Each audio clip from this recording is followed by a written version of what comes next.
화를 내면은 그 자녀들은 불안하죠, 불안해. 불안감이 이렇게 많이 조성이 돼요. 저도 약간 불안증이 있습니다. 근데 지금은 이제 좀 나아졌는데 불안증 있어요. 불안증도 있고 좀 이렇게 두려움도 좀 있고 이런 것들이 있죠. 또 조급함, 조급증 같은 거. 또 어떤 일이 이렇게 생기면 막 그렇게 빨리 막 하려고 그러는 어떤 강박증 같은 것들도 있고 그런 것도 있어요. 편안하게 부모가 이렇게 편안하게 해주면은 늘 이렇게 그 자녀들이 여유가 있어요. 그런데 부모가 이렇게 화를 잘 내는 아버지 밑에서 자라나면은 그런 긴장감이 있고 불안하고 그리고 다른 사람의 실수를 용납을 잘 안 해요. 저도 과거에는 이제 다른 사람의 실수를 용납을 잘 안 하는 스타일이란 말이에요. 근데 이제 바뀐 거죠. 이제 다른 사람의 그 이제 심리를 좀 이해를 하게 되는 그런 상황으로 바뀌어지게 된 거죠. 또 거리감 있는 두 번째는요. 거리감 있는 아버지. 거리감이 있는 아버지. 이 거리감이 있다. 그러니까 좀 뭔가 친밀하지 못하다. 첫째는 화를 많이 내는 아버지. 여러분들이 이제 잘 생각해 보세요. 거리감이 있는 아버지. 근데 저는 이렇게 보니까 우리 아버지는 거의 많이 속해. 딱 하나만 속한 것이 아니라 화도 잘 내지만은 우리 아버지는 거리감이 너무 많아요. 거리감이 너무 많이 있어가지고 이렇게 거리감이 있는 아버지는 자신이 아버지가 되었을 때 자녀들과 자신의 감정을 나누기가 어렵다. 그러니까 아버지하고 내가 감정의 교류를 많이 나눠본 사람은 자녀하고 또 이 감정의 교류를 어떻게 나눠야 될지를 잘 아는 거예요. 그런데 그걸 모른다고. 저도 잘 몰랐어요. 저 젊었을 때는 우리 아들하고 어떻게 놀아줘야 된다는 그런 개념이 별로 없었다고. 그러니까 놀아줘야 되고 함께 해줘야 되고 이런 개념이었어요. 왜 우리 아버지가 그래 본 적이 없으니까. 저도 그런 것이 아버지다라는 개념이 없는 거지 그러니까. 그러니까는 좀 아들하고 이렇게 앉아가지고 오손도손 뭐 이렇게 얘기를 한다든지 이런 것들이 별로 익숙하지가 않은 거죠. 우리는 뭐 오손도손이라는 게 없는 거니까 늘 긴장감. 늘 우리 아버지가 계시면 긴장의 연속이에요. 늘 긴장 속에서 살아가는 거죠. 근데 아버지 나가면 자유. 아버지 있을 때는 이제 아주 긴장 속에 이렇게 있는 거예요. 그러니까 아버지가 늘 싫죠. 그래서 하나님 아버지께 기도할 때도 업무적으로 기계적인 태도로 이렇게 기도를 하는 거예요. 그러니까 하나님 아버지하고도 하나님을 사랑합니다. 하나님을 믿습니다라고 하는 것도 좋지만은 하나님을 사랑합니다. 그래서 하나님과 어떤 정서적인 교류가 이렇게 잘 일어나야 된다고요. 그런데 정서적인 교류가 아니라 업무적이고 하나님께 나에게 맡겨주시면 내가 처리하는 것이고 그런 것들. 그건 뭐냐면 그 부모와의 감정적인 교류, 정서적인 교류가 안 일어난 사람은 역시 하나님과도 정서적인 교류가 잘 안 일어나요. 내가 하나님 사랑합니다. 이 얘기는 많이 못했어요. 거의 못했어요. 하나님은 하나님대로 일을 하시고 나는 나 나름대로 일을 하고 하나님이 나에게 사명을 줬으니까 그 나는 사명을 감당하는 거고 뭐 이런 어떤 그러니까 업무적이고 굉장히 기계적인 관계였어요. 나는 하나님과의 관계가 뭐 하나님 앞에 뭐 땡깡을 쓴다든지 뭐 아이 좀 해줘야 뭐 이렇게 한다든지 뭐 또는 아니면 뭐 아유 사랑합니다. 다른 사람도 뭐 사랑합니다 나의 예수님. 참 뭔 감정일까? 뭐 한 번도 아버지한테 사랑합니다를 못 해봤잖아요. 사랑합니다를 들어보지도 못했고 그런데 하나님을 사랑한다? 개념이 안 서는 거죠. 그러니까 믿습니다는 됐어요. 나를 구원해 주신 분이니까 믿습니다는 되더라고 하나님이. 믿습니다. 충성하겠습니다. 이거는 돼요. 이거는 되는데 사랑합니다. 달콤합니다. 이런 거는 이게 아닌다는 거예요. 네. 지금도 우리 아버지하고는 뭐 달콤한 거는 잘 안 되죠. 달콤한 거는 잘 안 되고 그래도 이제 요즘은 이제 많이 양보를 하시려고 노력을 많이 하시는데 우리 아버지는 또 하나의 개념이 뭐가 있냐면은 짜. 우리 아버지는 그렇게 인색해 돈에 대해서. 돈에 대한 애착이 이제 나이가 드시면 있지만 그렇지만 돈이 굉장히 그렇죠. 네, 그래도 요즘에는 뭐 그래도 뭐 이렇게 어린이날이라고 우리 집사람한테 2만 원인가 줬다고 그러는데요. 또 손주한테도 뭐 2만 원을 줬다. 오, 야 대단하다. 10,000원 주면 굉장히 많이 주는 거거든요. 며느리한테는 안 주고, 근데 이제 2만 원을 줬다 그래. 요번에 도합 4만 원을 우리 집사람이 받은 거예요. 손주 명목으로 2만 원, 우리 집사람 명목으로 2만 원. 그것도 나는 없지 국물도.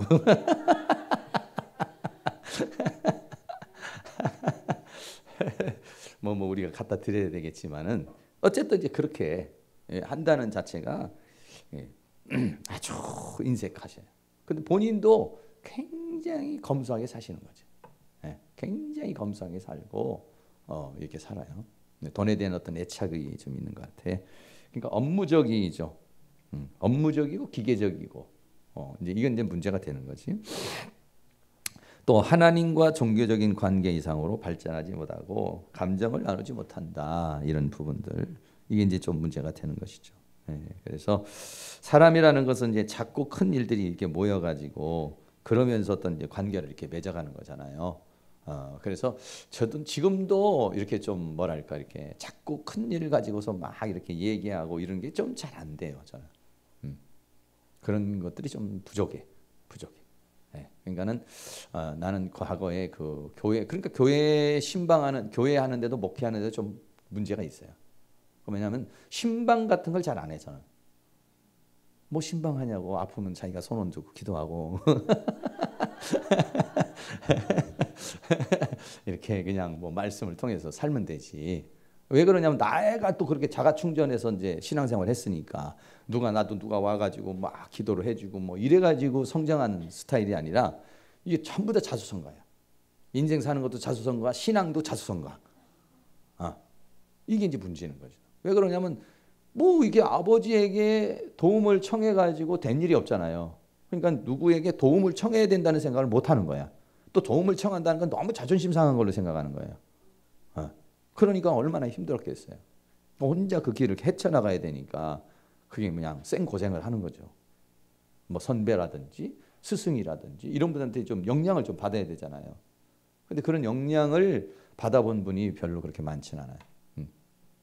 근데 요즘에는 이제 제가 지난번에도 말씀을 드렸지만은 요즘에는 제가 이제 다양한 채널들을 좀 많이 이렇게 해요. 근데 그 시간이 언제냐면 제가 이제 저녁에 샤워하잖아요. 또 이제 아침에도 샤워를 하고 2번 샤워를 해요. 우리 집사람이 물값 많이 나간다고 이제. 그런데 근데 버릇이 돼가지고 해요. 근데 그 시간에 저녁에 샤워를 할 때는 시간이 좀 짧고 아침에 샤워를 할 때는 머리도 하고 해야 되니까 시간이 좀 길어요. 그 타임에 뭐를 하냐면 저는 이제 그 설교 같은 걸 듣는 거예요. 이제 아이패드 이거 가지고서 아이패드 이제 딱 가지고서 여기서 이제 방송에서 필요한 부분들.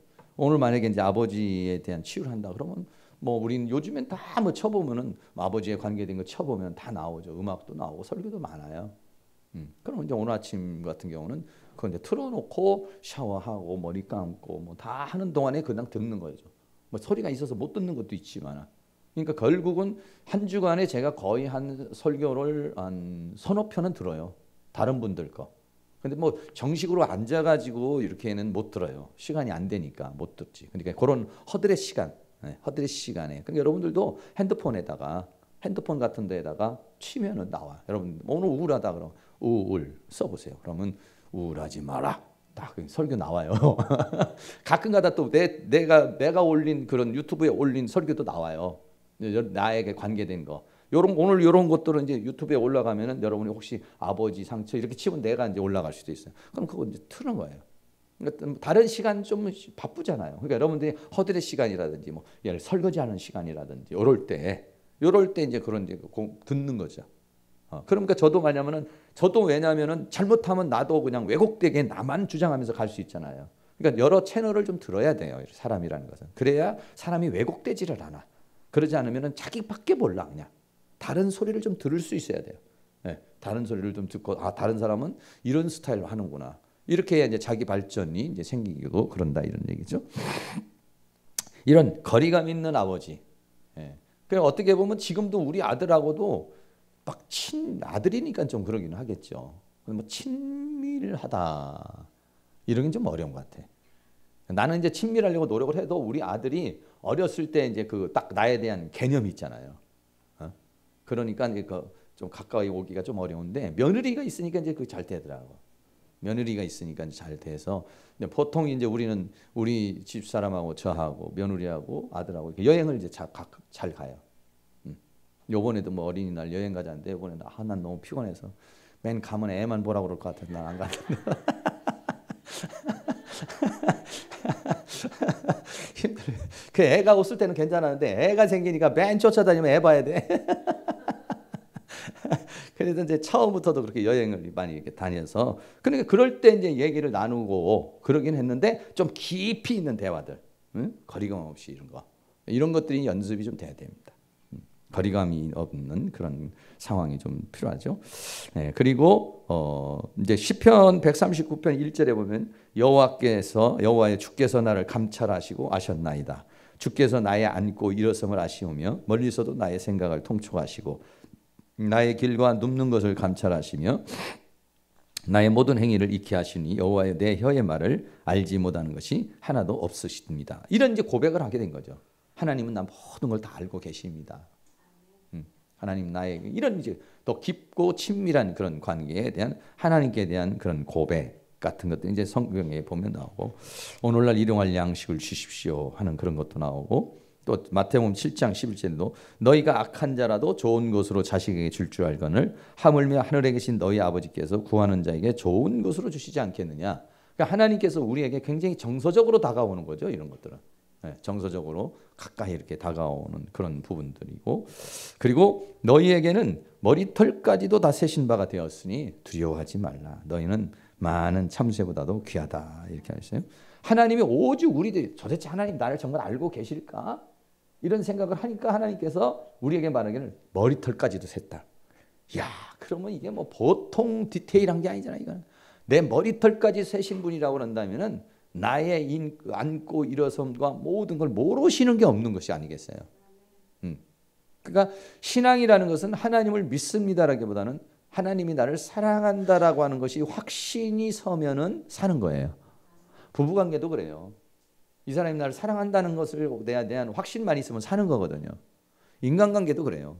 이 사람이 나를 사랑한다고 생각하면 좀 섭섭한 말을 해도 좀 안 좋게 행동해도 넘어갈 수 있어요. 하나님과도 관계도 마찬가지거든요.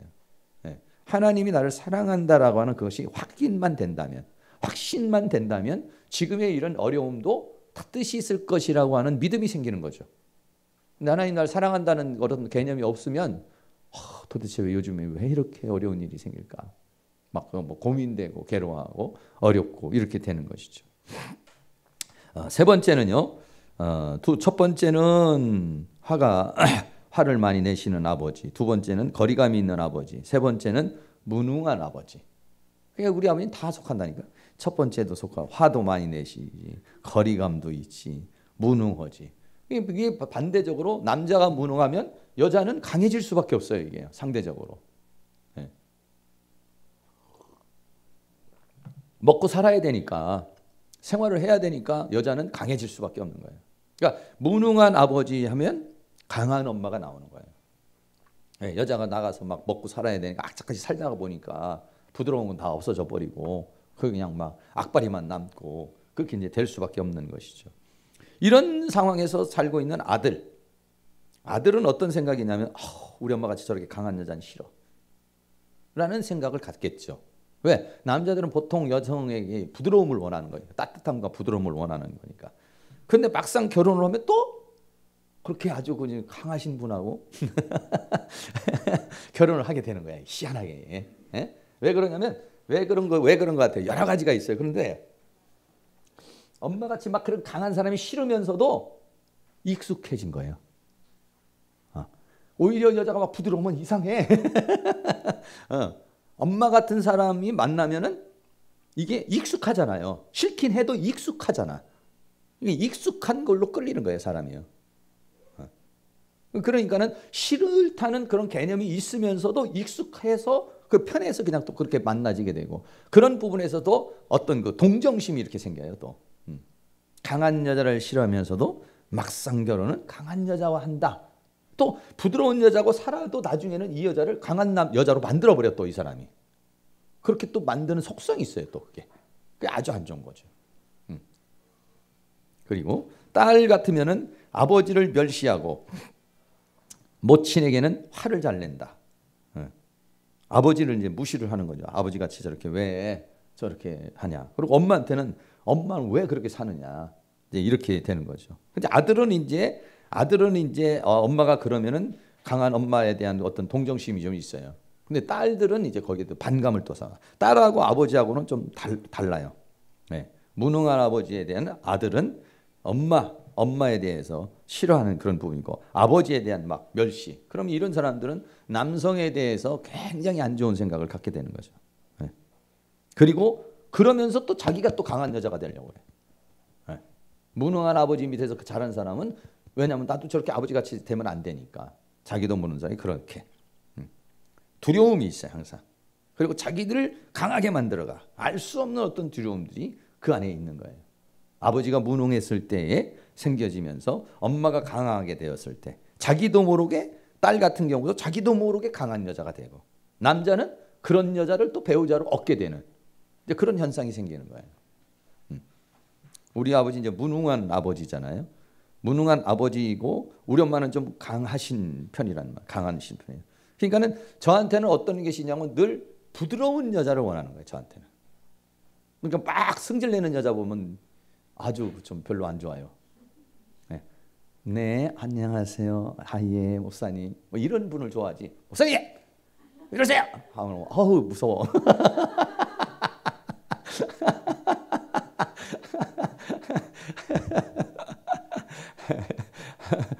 왜냐하면 우리 엄마가 강한 여자잖아요. 우리 엄마가 좀 강한 여자인데 그런데 난 부드러운 여자를 속으로 생각하고 있는 거예요. 그런데도 우리 집 사람도 좀 부드러운 스타일은 아니잖아요. 그죠? 네. 부드러운 스타일은 아닌데 좀 뭐랄까 좀 이렇게 좀 헌신적인 스타일이지. 사모님은 헌신적인 스타일. 거기에 이제 제가 이제 이렇게 좀 그 매력을 느낀 것 같아. 이제 사모님이 좀 헌신적인. 그러니까 그 헌신적인 것을 부드러운 것으로 착각을 했어요. 헌신적인 걸 부드러운 걸로 착각을 했다고. 네. 그런데 이제 원래 우리 사모님도 부드럽고 애교 있는 스타일은 아닌데 뭐 그런 게 있겠죠. 근데 나도 모르게 우리 집사람 좀 강한 사람으로 만드는 거예요. 나도 모르는 우리 아버지 속성이 있어가지고. 네. 자꾸 자극을 하는 거지. 자극을 해가지고 부드럽게 상냥하게 이렇게 살지 못하도록 내가 막 이렇게 뭔가 쇼크를 주는 거예요. 네. 나도 모르는 어떤 것들이 그 사람을 그렇게 만들어가는 거예요. 이게 희한한 그런 부분들이 거기에 생기는 거예요. 네. 그래서 내 모습입니다 하는 거예요. 그러니까는 자기가 남자도 마찬가지예요. 여자로서도 남자들도 자기도 모르는 사이에 그 남자를 그렇게 만들어가는 요소가 내한테 있어요. 내가 그렇게 싫은데 그렇게 만들어가는 요소가 내 안에 있어요. 그게. 내 말투라든지 행동이라든지 이런 데에서 그게 내 안에 이렇게 내재되어 있는 거예요. 네.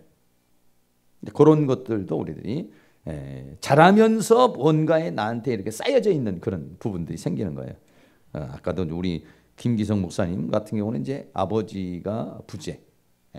그리고 우리 김기성 목사님은 어머니는 이제 자살해서 죽으시고. 자살인가 어떻게 하다 하여간 어머니 돌아가시고 아버지는 살아계시는데 아버지는 이제 나가버리시고 할머니 손에서 키움을 받은 거예요. 우리 김기성 목사님도 좀 어렵게 인생을 살았죠. 그래서 세 가족이 이제 형 김기성 목사님 그 밑에 있는데 제일 상처받은 사람이 형이야. 이 형은 아버지하고 엄마하고 싸우는 거 다 보고 아버지가 나가고 막 이런 것도 다 겪었으니까. 그러니까 그 형은 엄청난 상처를 많이 가지고 있다고. 근데 요거는 이제 밑으로 두 번째인데 우리 김기성 목사님 두 번째인데 좀 완충이 된 거죠. 직접적으로 많이 겪질 않은 거지. 직접적으로 많이 겪질 않았는데 그 형은 엄청나게 겪어서 상처가 많아. 이 사람은. 지난번에도 얼굴에 홍조 이렇게 생겨가지고 그걸 한번 이제 상담해서 좀 치료했는데 얼굴 홍조. 생겼어요. 40살 지금 좀 넘었는데 그게 이제 뭐냐면 화덩어리. 화덩어리가 가지고 안면 홍조가 생겨가지고 얼굴이 막 시뻘게 되는. 그러니까 스트레스 받고 이제 이러면은 그렇게 되는 거고. 이제 나이가 40이 넘어가면 이제 더 긴장돼요, 남자들은요. 네, 이 40대 빨리 집도 마련해야 되고 뭣도 해야 되고 막 이런 긴장감이 많이 생기거든요, 남자들이. 그러면서 이제 그런 스트레스성이 더 많이 쌓여져요. 그래서 얼굴로 이제 홍조로 나오는데 치료가 굉장히 어렵더라고. 그 안에 뭔가가 쌓여 있는 거야, 이게. 네, 그걸 이제 표출시켜주고 이제 내보내줘야 되는데 그게 이제 어렵죠. 그러니까 우리 김기성 목사님도 보면은 이게 좀 아버지 역할이 무언지 잘 모르는 거예요. 확인을 해도 잘 몰라. 아버지가 어떻게 해야 되는가. 아버지가 안 계시는 사람들은 아버지가 아내에게 어떻게 해야 되는 건지 잘 몰라요, 이거요. 그리고 또 자기가 자녀들에게 또 어떻게 해야 되는지 잘 몰라요. 그것도 윗사람에게 어떻게 되는지 잘 몰라요. 그러니까 우리 김기성 목사님 내가 이렇게 얘기를 하면은 네, 이러질 않아. 가만히 있어. 가만히 있어 그냥. 그거를 네 알았습니다. 곧바로 이렇게 해야 되는데 그걸 모르는 거야. 이 연습이 안 돼 있는 거야. 연습이.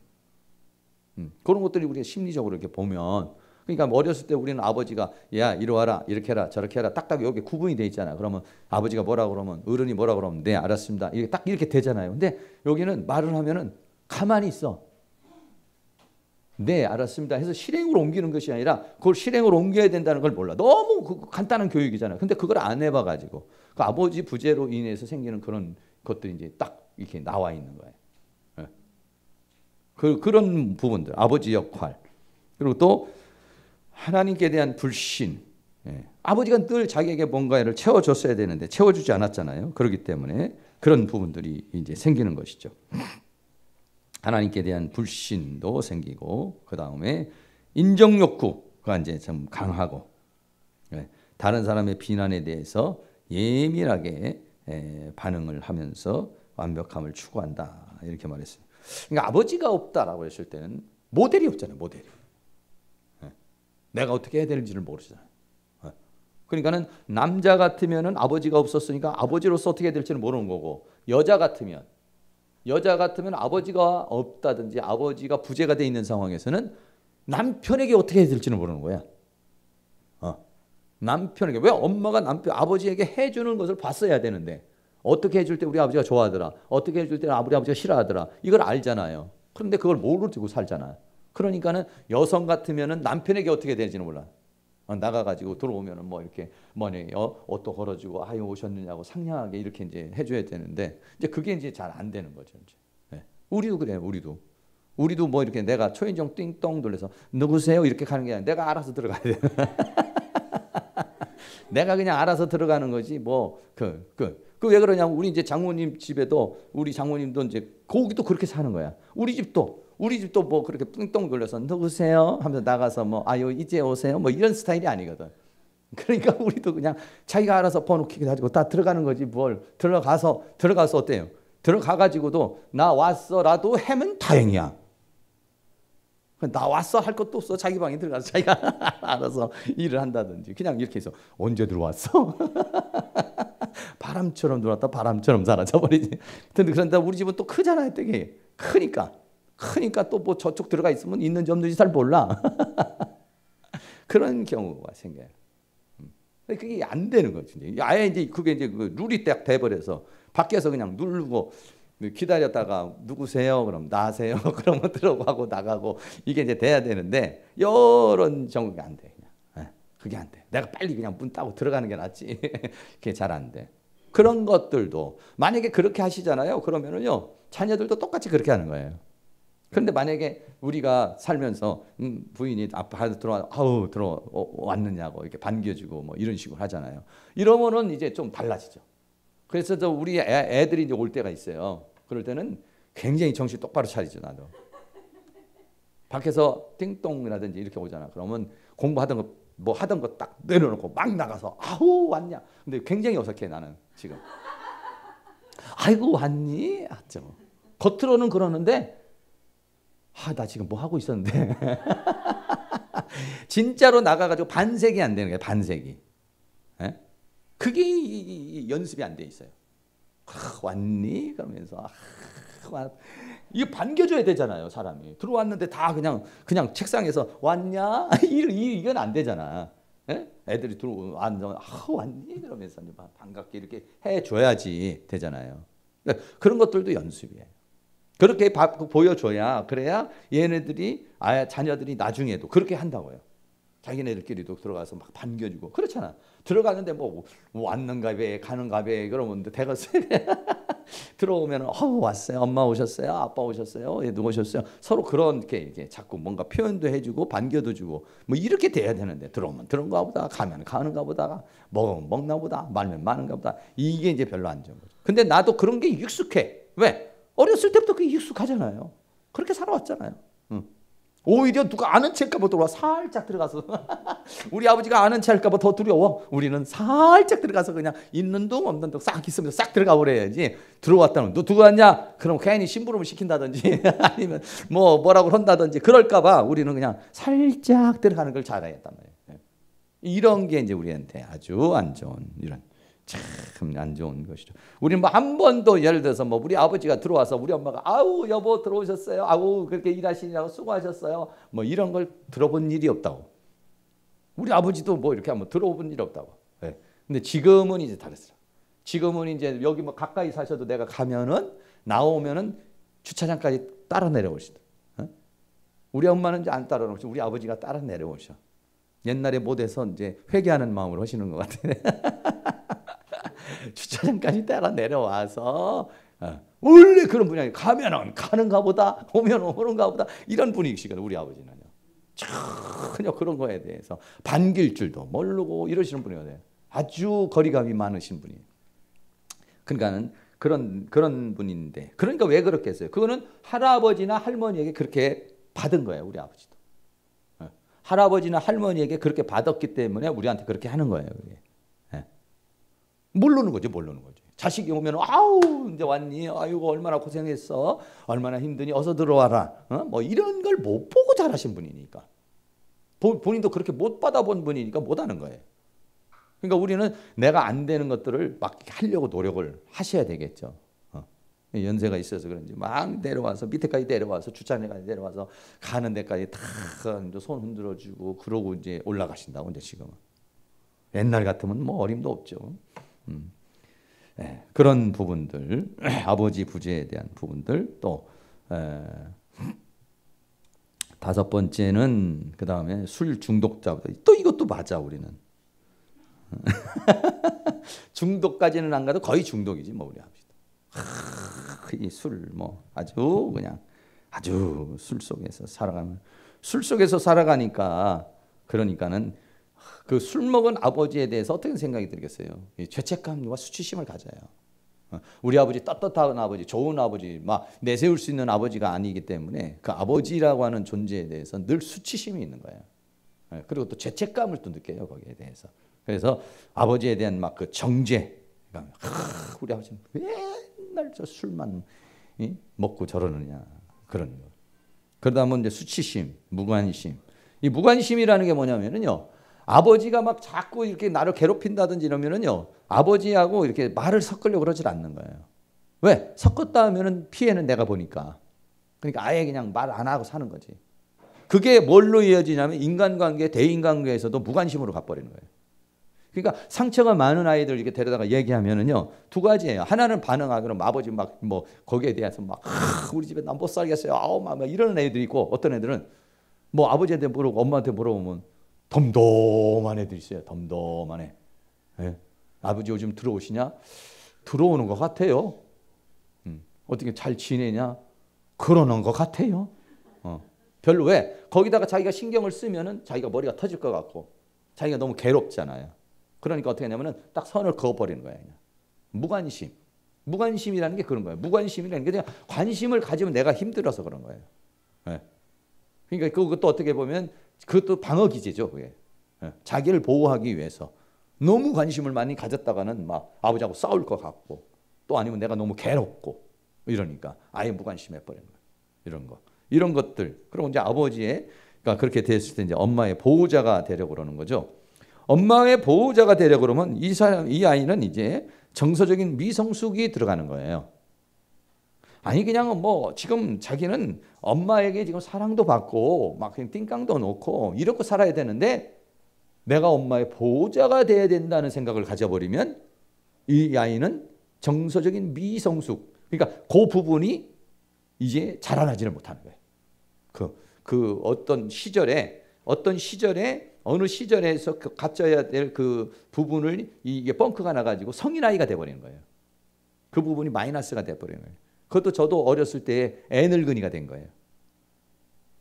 그러니까 아이가 막 뛰어놀고 막 장난도 치고 사춘기 시절에 막 이렇게 해야 되는데 내 생각에 어떻게 된다면 빨리 내가 돈 벌어서 우리 엄마 편안하게 해줘야지. 빨리 내가 돈 벌어가지고 어떻게 우리 가정을 어떻게 좀 해줘야지.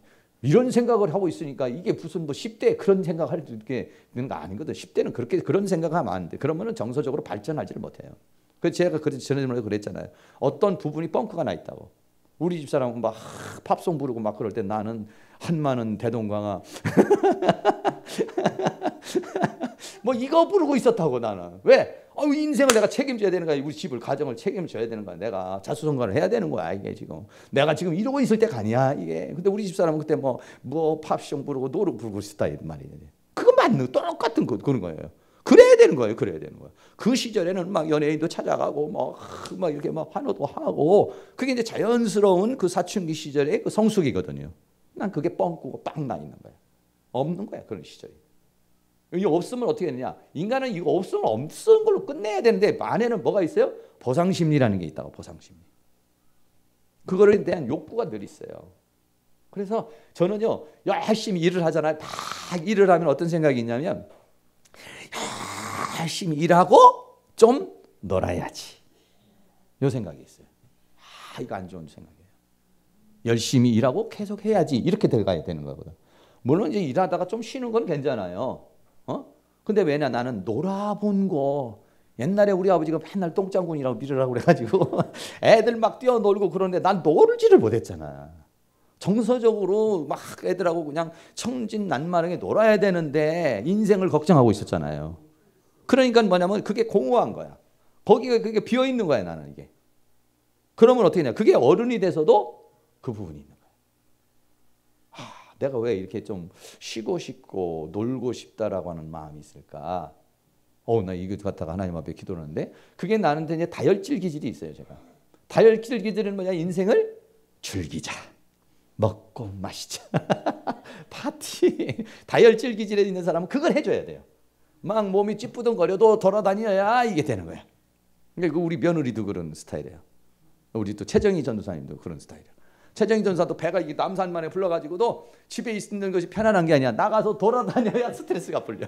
이게 다혈질이에요. 다혈질 기질은 뭐냐면 이게 에너지가 넘치거든요. 방구석에 가만히 앉아 있으면 너무 힘들어. 근데 우울질 기질은 돌아다니는 게 또 싫어. 돌아다녀야 스트레스가 풀려요. 우리 며느리도 그래요. 아버님 너무 힘들어요. 그러면서 놀러 가자 그래. 왜냐면 힘들면 우리는 쉬어야 되잖아요. 그래야 풀리는데 다혈질은 돌아다녀야 이게 이제 기운이 생기는 거예요. 그게 다 달라. 저도 약간 그런 기질이 있어요. 그런 기질이 있는 데다가 그런 기질이 있으니까 다혈질 기질은 좀 놀아서 확 놀이기에 막 네 맘대로 놀고 그냥 딱지치기를 하든지 구슬치기를 하든지 뭐 그냥 별짓을 다 하든지 막 놀아보면 거기에 대한 아쉬움이 없어요. 욕구가 없는 거야. 근데 그 시절에 어떻게 내가 잡혔어 우리 아버지한테. 왜 잡혔냐? 우리 아버지, 우리 형하고 우리 누님이 하도 득슬득슬 복과되니까 우리 형이 도망와 그랬어. 시골에서 우리 누님이 먼저 도망와 그래서 서울로. 우리 작은아버지가 계셨는데 서울로 도망왔어. 출판사를 그때 했는데 출판사로 왔어. 거기 가서 격리 왔어. 그러니까 우리 형이 또 얼마 있다가 도망가 버렸어. 내가 나만 남아가요. 내가 걸린 거야. 그러니까 내가 그때 막 놀아야 되는 그 시기에 이제 제가 이제 초등학교 때 올라왔거든. 제가 시골에서 충청도에서. 그런데 그 시절이 놀아야 되는 시기거든. 막 철부지 없이 놀아야 되는 시기인데 그걸 못한 거예요. 원래도 다혈질 기질에서 놀고 싶은 마음이 있는데, 놀고 싶은 마음이 있는데 그 시기에 그걸 못했잖아요. 그러니까 그 마음이 있는 거예요. 상처구나. 내가 이거 발견했어요. 희한한 거예요. 왜 나한테 이런 마음이 있지? 뭐 열심히 하나님 앞에 일했으니까 더 일하고 열심히 계속 하면 되는 거 더 좋지. 뭐 약간 쉬는 건 좋지만은 그런 열심히 일하고 빨리 쉬어야지 이런 생각이 나도 모르게 있다고. 여러분도 다 그러세요? 안 그렇죠? 네? 피곤할 때 빨리 하고 쉬어야지 그런 생각. 예, 그렇지. 글쎄 그거는 있는데,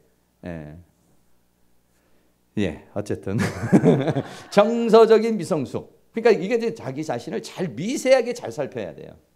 그러시면은 내 안에 있는 어떤 욕구가 어디서 나왔는가. 그래서 제가 그랬잖아요. 아버지 생각하면 똥장군 생각은 안 나오잖아. 그게 뭐냐면 초등학교 시 어렸을 때 시간은 그걸 밀어야 돼. 나는 애들은 막 저기서 놀고 있는데 그걸 못한 거에 대한 이 분이 나한테 욕구가 있는 거예요. 내 안에 이 욕구가 쌓여 있는 거예요. 이게 그러니까 막 그냥 이걸 터트려 버렸어야 되는데 못 터트린 그런 욕구가 끝까지 가는 거죠. 그것을 이제 적어도 이제 제거를 해줘야지 이제 되는데, 그거 이제 발견한 지가 얼마 안 돼 가지고 발견한 지가 얼마 안 됐어요. 그건 난 몰랐는데 발견한 지가 얼마 안 돼서 이걸 어떻게 처리를 해야 되나 이제 조금 이제 이건 이제 떠내 보내야 되거든요. 내 마음 속에 있는 이런 것들을 떠내 보내야 되고 그냥 오히려 더 일하면서 계속 하나님의 일하면서 즐기고 하나님 일하면서 즐기고 하나님 일하면서 만끽하고 이렇게 가야 되는데. 엉뚱한 것으로 이렇게 가버리면 그 문제가 생길 수 있어요. 또 하나님께 대해서 매우 충성되고 열심히 있지만은 기계처럼 행동한다. 그러니까 아버지 이런 술 중독자의 아버지하고 있으면은 그런 관계성이 제대로 안 되기 때문에 이런 교회에서 열심히 충성하고 봉사하시는 분들이 있어요. 근데 정서적인 교류가 잘 일어나지 않아. 하나님과의 관계도 그렇고 사람들과의 관계도 교류가 일어나지 않는 그런 경우도 생길 수 있다. 여섯 번째, 나를 버린 아버지. 아버지가 이제 부재도 있지만은 뭐 비슷한 얘기죠. 나를 버리는 아버지, 거절감, 배척당함, 상처. 이게 아버지로부터 노우, 거절감의 상처가 많은 거예요. 이게 거의 다야. 우리 아버지는 예스가 없어. 다 노. 노. 이런 사람들 거절감에 대한 상처가 있죠. 근데 이런 사람은 특별히 돈 꿔주면 안 되죠. 누가 돈 꿔달라고 와 너무 어려워서 지금 그러니까 돈 좀 꿔주세요. 나도 지금 힘들어서 지금 돈 꾸고 있는 중이야. 근데 이 사람이 와서 나한테 돈 꿔달라고 그러면은 내 거 포기하고 이걸 꿔줘. 왜? 거절감에 대한 상처가 있잖아요. 내가 이 사람 거절하면 이 사람이 얼마나 힘들까 이 생각을 하는 거예요. 근데 사기꾼들이 그 거절감에 상처 있는 사람을 알아요. 탁 건드려 보면 알거든. 탁 몇 마디 던져 보면은 그거 어떻게 해요? 뭘 어떻게 하긴 내가 이렇게 빌려줄 때 이렇게 좀 줘 그래. 네 이렇게 빌려주 이렇게 해서 사기쳐서 가지고 도망가 버린다고. 아니면은 이제 그런 사람이 또 달라붙어 또 그런 사람이 막 힘들게 하면 그 아무개 김한테 가봐. 그럼 꿔줄 거야. 이제 그렇게 그래가지고 이 사람은 꿔주고 돈 못 받고 힘들어하고 어려워하고 이런 상황. 꼭 돈뿐이 아니라 이제 어떤 상황에서도 거절을 못하는 거야. 이렇게 해주세요 그러면은 거절을 못하는 사람이 있어요. 그 사람은 거절감의 상처를 가지고 있는 사람이. 사기꾼들이 그런 사람만 찾아가는 거예요. 그래 보증 쓰게 만들어버리고 이런 사람 보증을 안 되는데 이 찍어주고 난다고. 왜? 상처 때문에 찍어주는. 그 사람들이 착해서 찍어주는 거 아닙니다. 그 사람이 착해서 도와주는 거 아니에요. 상처 때문에 찍어주는 거예요. 상처 때문에. 물론 착하기도 한 부분도 있겠지만 그런 상처가 있기 때문에 그 상처가 내가 거절감을 상처를 받은 사람은 다른 사람이 나한테 요구해서 내가 거절하기 어렵잖아요. 저도 이 거절감의 상처가 있어서 다른 사람이 뭔 요구를 하면은 노우를 못 하는 거예요. 근데 지금은 이제 노우를 하죠. 옛날에는 뭐 노우를 못 했어요. 너무 막 그 사람이 와서 얘기하면 이걸 내가 해결을 해줘야 되는데 오지랖이 너무 넓어가지고 나도 죽겠는데 이걸 해결해 줘야 되는 게 고민이 되는 게 연구를 해서 그걸 해결해 주려고 그러는 그거를 굉장히 나는 잘하는 정의감 또는 의리 이렇게 생각했다고요. 파고 들어가 보면 상처야. 상처 때문에 그렇게 하는 거예요. 그건 별로 안 좋죠.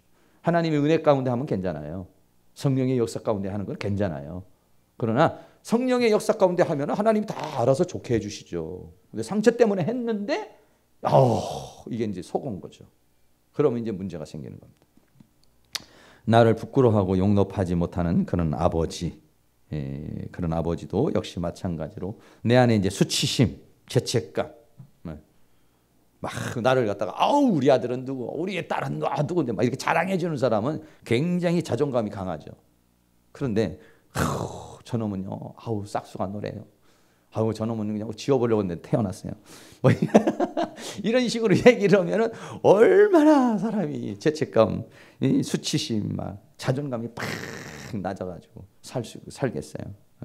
우리 아버지 알고만 살았으면 나는 그렇게 낮았을 건데 다행히도 우리 엄마가 나한테 자존감을 세워줘서 그래도 이제 다행이었지. 또 나에게 상해를 입힌 아버지, 어떤 성적인 학대, 신체적인 학대, 정서적인, 언어적인, 폭력적인 그런 학대, 이런 사람들은요 어떤 게 있냐면 권위자에게 버림받을까 두려워하는 마음이 있어요. 왜냐하면 잘못했다가는 권위자에게 상해를 또 입을 거라는 그런 아픔의 기억이 있는 거예요. 그러니까는 어떻게 하냐면은 권위자에게 버림을 받을까 봐 두려워하는 그런 마음이 있어요. 늘. 그래서 일을 하기는 하는데 그 순종이 아니야 지금. 이게. 두려워서 하는 거예요. 두려워서. 좋은 거 아니죠. 그리고 권위자로부터 버림받고 성폭행을 한 경우는 거절감에 대한 상처와 권위를 두려워하면서도 무시를 하는 것이죠. 하나님의 사랑이 아니라 소유욕, 독점욕이 강하다. 사랑의 관계가 아니야. 사랑의 관계가 아니라 어떤 자기 손에다 집어넣으려고 그러는 소유욕이나 독점욕 이런 것들이 이제 생기는 거죠. 또 권위자들을 불신하고 목사님들도 뭐 어떤 그 교회 하나님, 교회에서는 목사님, 학교에서는 선생님, 직장에서는 상사 이런 사람에 대한 불신, 신뢰를 갖지를 못해요. 이런 사람들은. 마지막으로는 이제 다른 사람에게 폭력을 행하는 악순환도 자기도 이제 또 그렇게 자기가 맞아본 사람이 또 다른 사람을 때리는 그런 상황이 생기는 거죠. 마지막엔 좋은 아버지.